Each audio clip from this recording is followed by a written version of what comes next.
ओम नमो भगवते वासुदेवाय। जय श्री हरि। आप सभी का हमारे YouTube चैनल पर हार्दिक स्वागत है। आज ज्येष्ठ मास के शुक्ल पक्ष की एकादशी तिथि है। इसे निर्जला एकादशी के नाम से जाना जाता है। तो आज हम आपको सुना रहे हैं निर्जला एकादशी व्रत की बड़ी ही दुर्लभ कथा। इस कथा महात्म को जो श्रद्धा और भक्ति से पूरा सुनते हैं, उन्हें श्री हरि की असीम कृपा प्राप्त होती है, साथ ही समस्त मनोकामनाएं पूर्ण होती हैं। तो बड़े ही प्रेम से बोलिए, श्री लक्ष्मी नारायण भगवान की जय हो। हे नारायण, मैं आपसे प्रार्थना करती हूँ, जो भी भक्तजन आपकी इन कथाओं को श्रद्धा और भक्ति के साथ सुने, उनकी समस्त मनोकामनाएं पूर्ण करना। इसी मंगल कामना के साथ आइए कथा को शुरू करते हैं। एक बार युधिष्ठिर ने भगवान श्री कृष्ण से कहा, हे जनार्दन, ज्येष्ठ मास के शुक्ल पक्ष में जो एकादशी है उसका वर्णन कीजिए।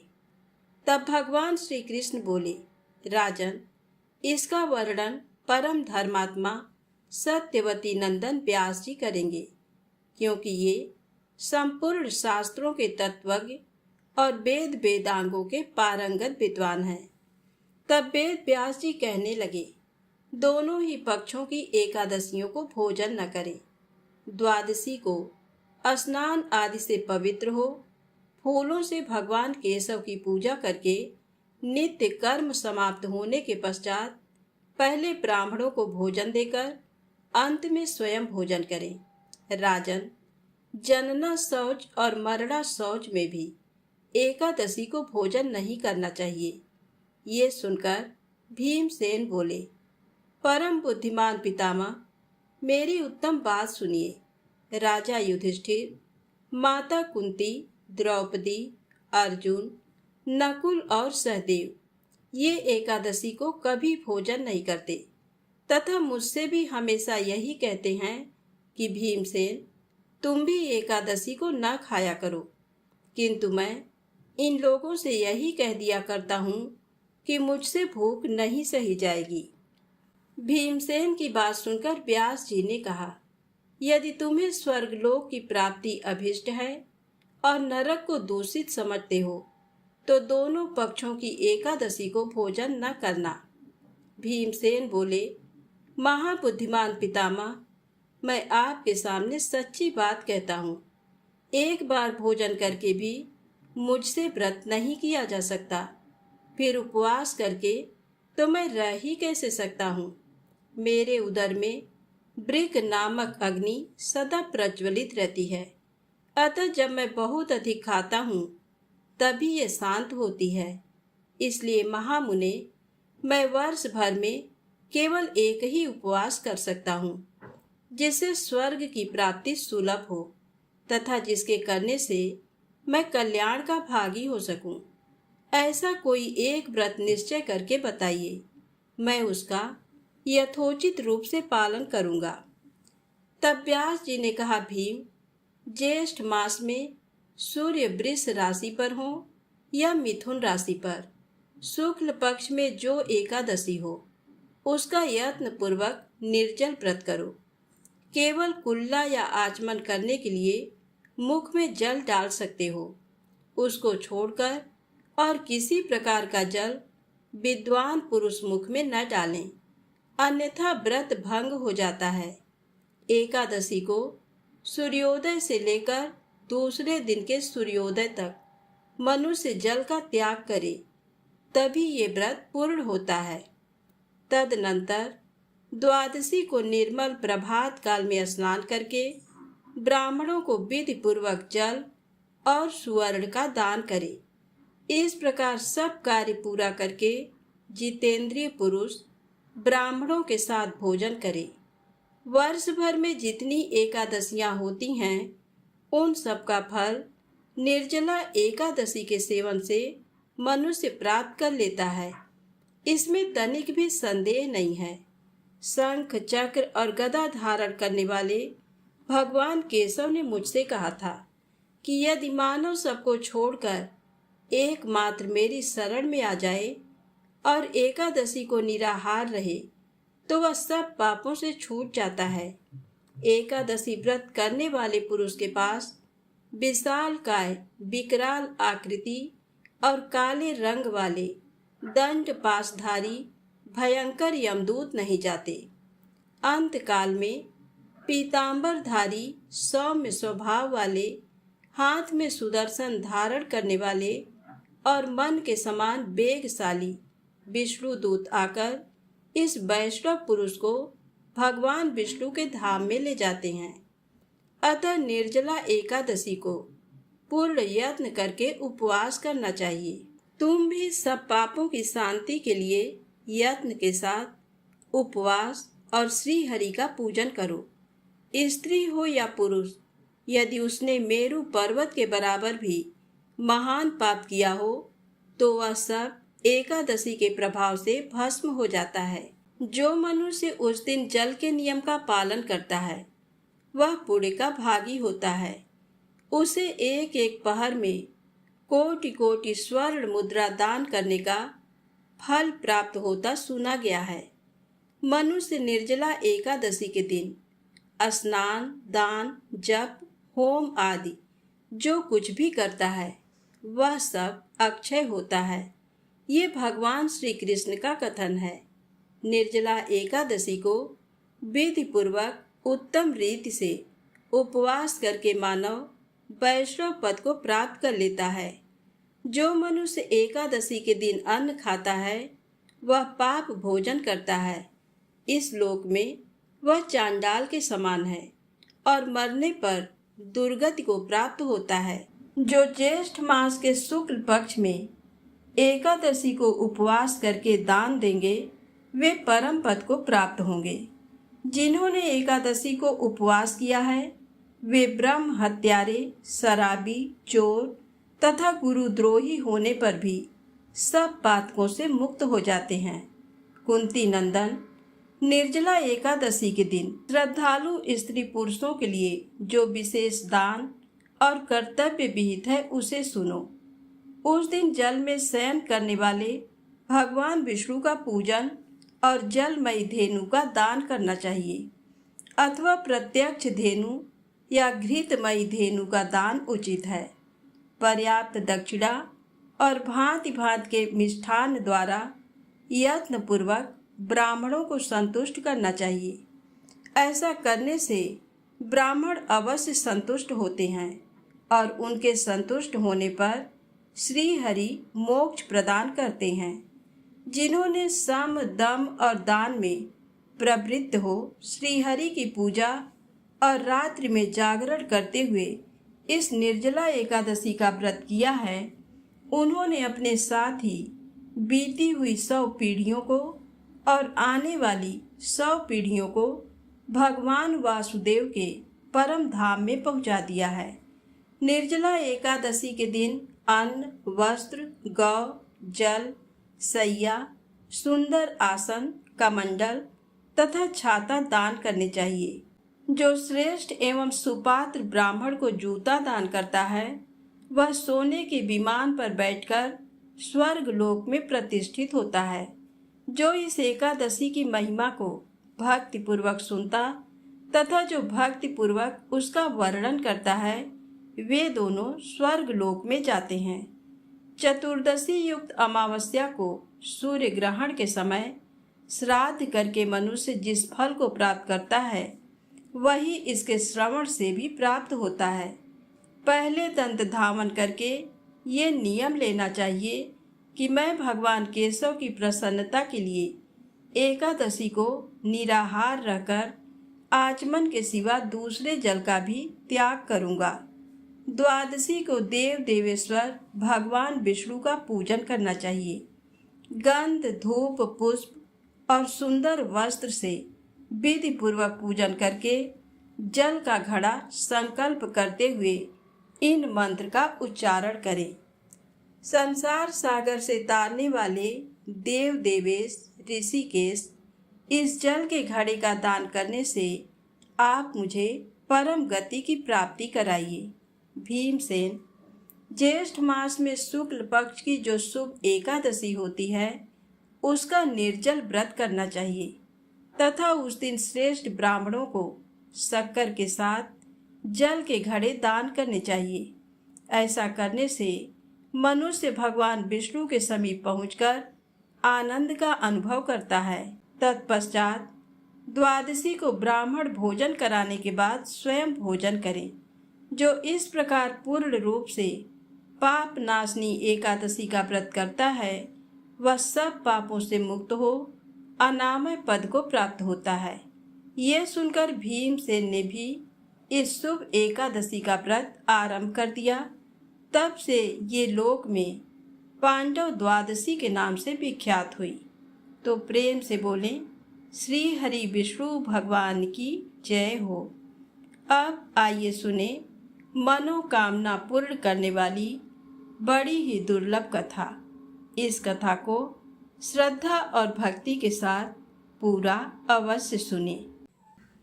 एक गांव में एक जाट रहता था। उसकी शादी को कुछ समय ही हुआ था। वह अपनी पत्नी को लेने के लिए पहली बार अपने ससुराल जा रहा था, इसीलिए अच्छे से तैयार होकर नए वस्त्र पहनकर ससुराल जाने के लिए घर से रवाना हुआ। ज्येष्ठ का महीना था। रास्ते में उसने देखा कि एक गाय पानी पीने के लिए तालाब में जा रही है। वह गाय तालाब से पानी पीकर अपनी प्यास तो बुझा लेती है, परंतु उसके पैर दलदल में फंस जाते हैं। जाट को देखकर गाय कहती है, अरे मुसाफिर, मेरे पांव दलदल में धंस रहे हैं, मैं बाहर नहीं जा पा रही हूँ। कृपा करके मुझे बाहर निकलने में मेरी मदद करो। जाट कहता है, अरे गाय माता, मैं पहली बार ससुराल जा रहा हूँ, मेरे कपड़े गंदे हो जाएंगे। तब गाय माता बोली, अरे मूर्ख, आज निर्जला एकादशी है, मैं तुम्हें आशीष दूंगी जिससे तुम्हारी 7 पीढ़ियां तर जाएंगी। परंतु जाट नहीं माना। तब गाय माता जाट से बोली, तू मुझे नहीं निकाल रहा है तो मैं तुझे श्राप देती हूँ, तुम 8 प्रहर के बाद गधा बन जाओगे। ये सुनकर जाट डर गया और गाय माता से हाथ जोड़कर माफी मांगने लगा, परंतु तब तक गाय पूरी तरह से पानी में डूब गई थी। ये देख जाट उदास हो गया। उदास मन से वह ससुराल पहुंच गया। ससुराल में सभी जमाई को देखकर बहुत खुश हुए और उसका सत्कार किया, परंतु उसने तो जाते ही रट पकड़ ली, हमें तो अभी वापस जाना है, आप मेरी पत्नी को जल्दी से विदा कर दो, हमें देर हो रही है। सभी ने विनती की, जमाई जी, एक दिन तो रुक जाओ, परंतु वह नहीं माना। उसकी पत्नी बोली, यदि सब इतना कह रहे हैं तो रुक जाइए ना। पत्नी की बात सुनकर उसने अपनी पत्नी को श्राप वाली बात बता दी। ये सुनकर वह अपने पति के साथ अपने घर की ओर चल दी। 8 पहर पूरा होते ही वह जाट गधा बन गया। उसकी पत्नी अपने गधे बने पति को लेकर घर में ही रहती। कुछ दिनों के बाद घर में खाने को अनाज नहीं रहा। वह पति से बोली तो पति ने कहा, तुम मुझे लेकर मजदूरी पर चलो। वह पति को लेकर राजा के यहाँ काम मांगने गई। राजा जी के यहाँ कुआं खुदाई का काम चल रहा था। वह वहीं पर मजदूरी करने लग गई। अपने सिर पर मिट्टी रखकर वह मिट्टी दूर फेंकने जाती।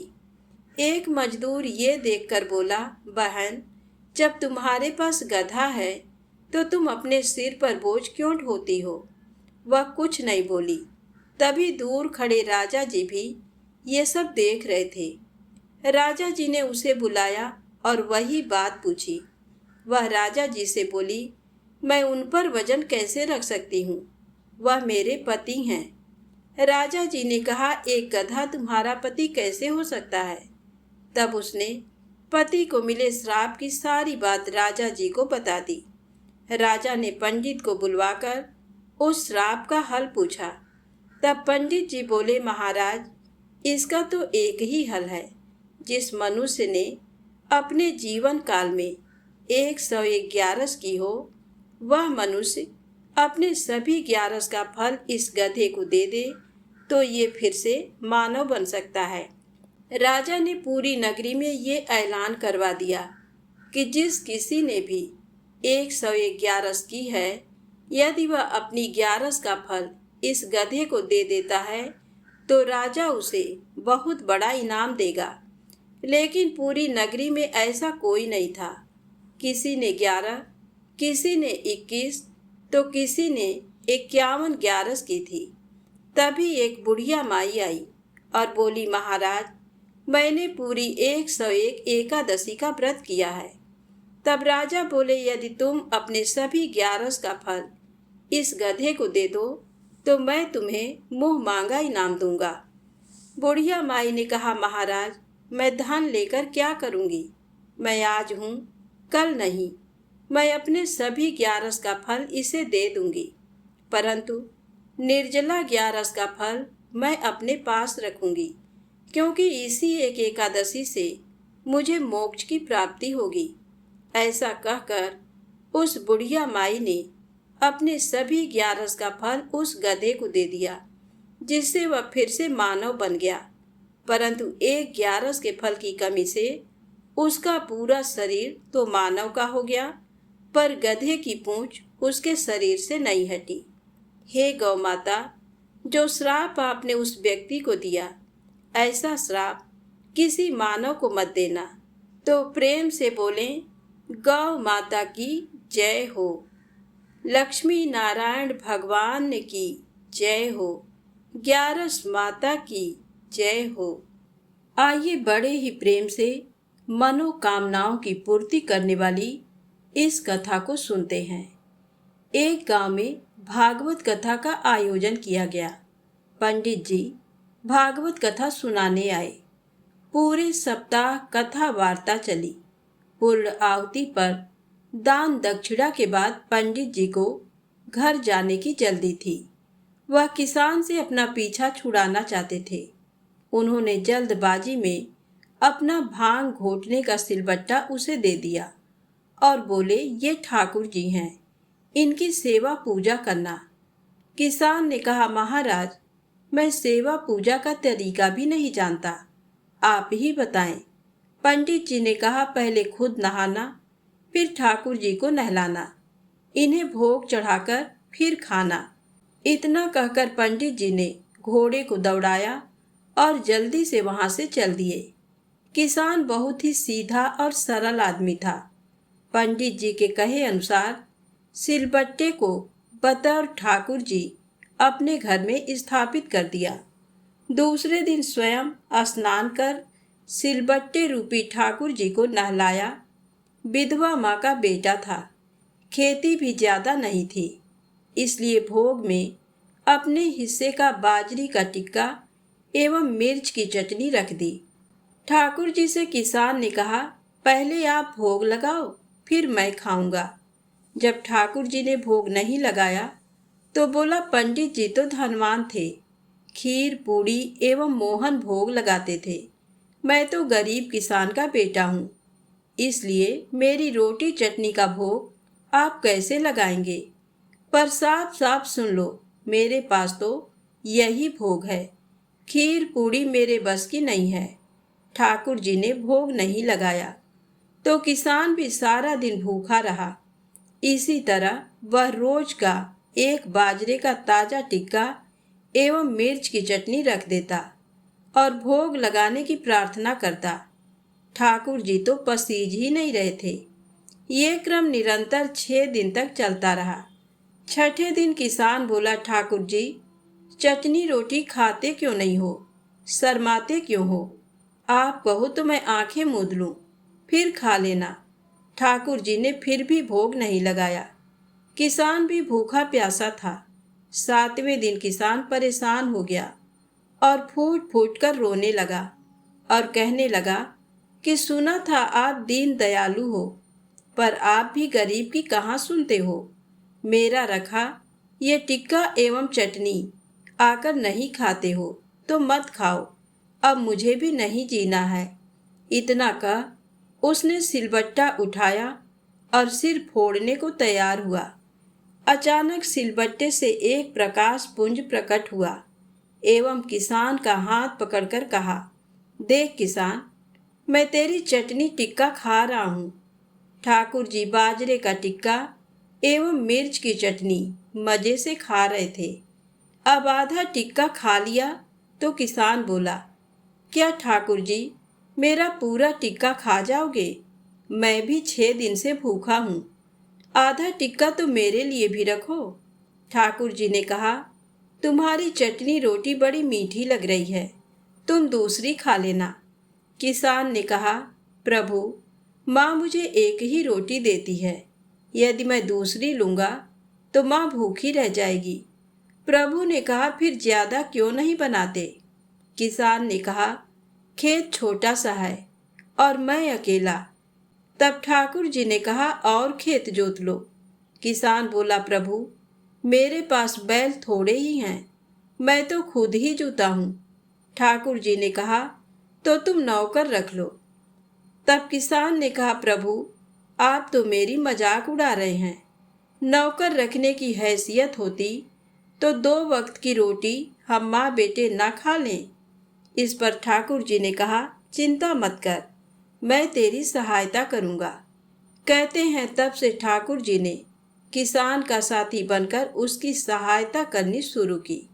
किसान के साथ खेत में काम काज कर उसे अच्छी जमीन एवं बैलों की जोड़ी दिलवा दी। कुछ अरसे बाद घर में गाय भी आ गई, मकान भी पक्का बन गया, सवारी के लिए घोड़ा आ गया। किसान एक अच्छा खासा जमींदार बन गया। कई साल बाद पंडित जी पुनः किसान के गांव भागवत कथा करने आए। किसान भी उनके दर्शन को गया। प्रणाम कर बोला, पंडित जी, आप जो ठाकुर जी देकर गए थे वे 6 दिन तो भूखे प्यासे रहे एवं मुझे भी भूखा प्यासा रखा। 7वें दिन उन्होंने भूख के मारे परेशान होकर मुझ गरीब की रोटी खा ही ली। इतनी कृपा है कि खेत में मेरे साथ कंधे से कंधा मिलाकर हर काम में मदद करते हैं। अब तो घर में गाय भी है। 7 दिन का घी दूध का सीधा मैं ही भेजूंगा। पंडित जी ने सोचा, मूर्ख आदमी है, मैं तो भांग घोटने का सिलबट्टा देकर गया था। गांव में पूछने पर लोगों ने बताया कि चमत्कार तो हुआ है। किसान वह गरीब नहीं रहा, जमींदार बन गया है। दूसरे दिन पंडित जी ने किसान से कहा, कल कथा सुनने आओ तो अपने साथ अपने उस साथी को लेकर आना जो तुम्हारे साथ खेत में काम करता है। घर आकर किसान ने प्रभु से निवेदन किया कि कथा में चलो, तो प्रभु ने कहा, मैं नहीं चलता, तुम जाओ। किसान बोला, तब क्या उन पंडित जी को आपसे मिलाने घर ले आऊं? प्रभु ने कहा, बिल्कुल नहीं, मैं झूठी कथा कहने वालों से नहीं मिलता। जो मुझसे सच्चा प्रेम करता है और जो अपना काम मेरी पूजा समझ करता है, मैं उसी के साथ रहता हूँ। मैं तो भक्त के बस में रहता हूँ। तो बोलिए श्री राधा कृष्ण भगवान की जय। बोलिए श्री लक्ष्मी नारायण भगवान की जय। भगवान श्री लक्ष्मी नारायण जी के चरणों का ध्यान करते हुए तुलसी माता की इस पावन कथा को सुनते हैं। सांवरली मुनि की पुत्री तुलसी अपूर्व सुंदरी थी। उनकी इच्छा थी कि उनका विवाह भगवान नारायण के साथ हो। इसके लिए उन्होंने नारायण पर्वत की घाटी में स्थित बद्री वन में घोर तपस्या की। दीर्घ काल तक तपस्या के उपरांत ब्रह्मा जी ने प्रसन्न होकर दर्शन दिया और वर मांगने को कहा। तुलसी जी ने कहा, सृष्टिकर्ता ब्रह्मदेव, आप अंतर्यामी हैं, सबके मन की बात जानते हैं, फिर भी मैं अपनी इच्छा आपसे बताती हूँ। मैं चाहती हूँ कि भगवान श्री नारायण मुझे पति रूप में मिले। ब्रह्मा जी ने कहा, तुम्हारा अभीष्ट तुम्हें अवश्य मिलेगा। अपने पूर्व जन्म में किसी अपराध के कारण तुम्हें श्राप मिला है। इसी प्रकार भगवान श्री नारायण के एक पार्षद को भी दानव कुल में जन्म लेने का श्राप मिला है। दानव कुल में जन्म लेने के बाद भी उसमें नारायण का अंश विद्यमान रहेगा। इसलिए इस जन्म में पूर्व जन्म के पाप के शमन के लिए संपूर्ण नारायण तो नहीं मिलेंगे, लेकिन नारायण के अंश से युक्त दानव कुल में जन्मे उस शापग्रस्त पार्षद से तुम्हारा विवाह होगा। शाप मुक्त होने पर भगवान श्री नारायण सदा सर्वदा के लिए तुम्हारे पति हो जाएंगे।